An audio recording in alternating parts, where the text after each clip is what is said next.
Alright, so I picked up this 3-ton low-profile jack from Pittsburgh, a Harbor Freight brand.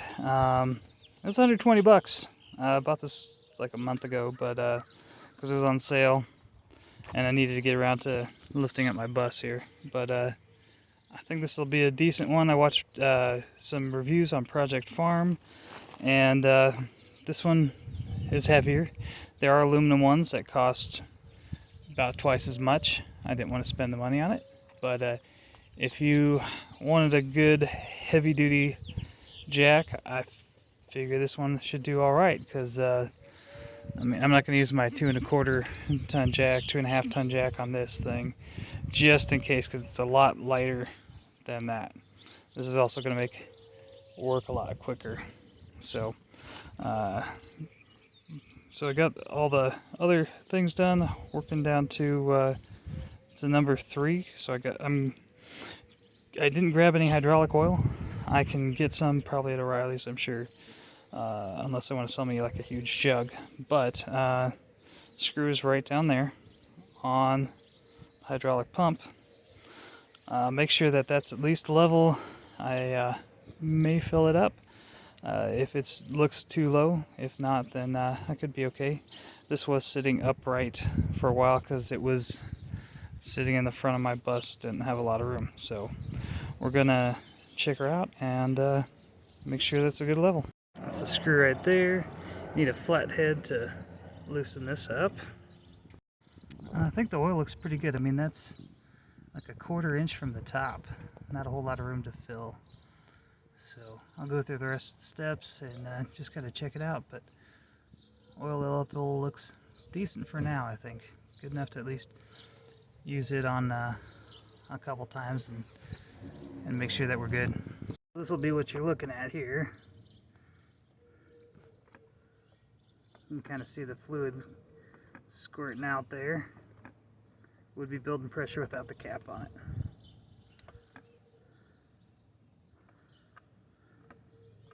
That's how you lock it in there.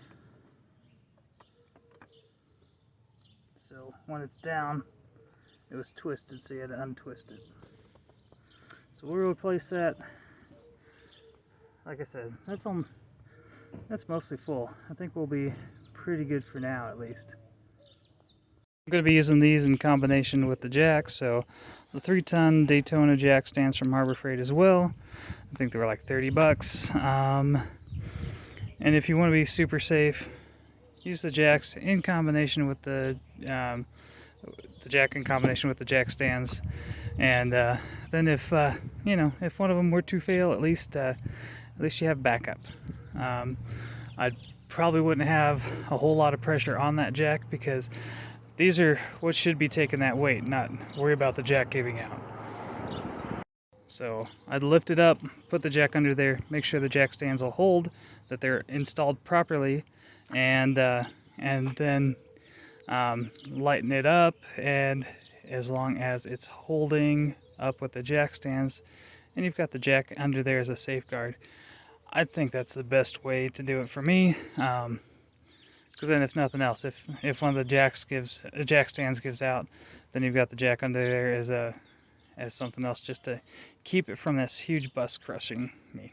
So I'd say the bus itself, I don't know, because it can kind of depend on what they do with the vehicle. I don't know if they take into account the AC condenser there and everything else. Compared to like my box truck E350 that was about the same size, that thing weighed what would I say, probably around almost 8,000 pounds empty. But that one was wood, 2-inch wood floor, so we're looking at quite a few pounds here. So I think we'll be good with this on the front. So easy way to get the jack down if for some reason you take the handle out and need to release the pressure. Because I did that, I was being stupid. I needed this to push the drain pan out. Pulled it out, couldn't get it back in because it was under the bumper. Down here, it's a little square piece. So most sockets are only 6, but when you get the 12 point, that's, you know, divisible by 4. So that fits right on it. See it lowered there. Tightens it back up. So there you go if you're stuck.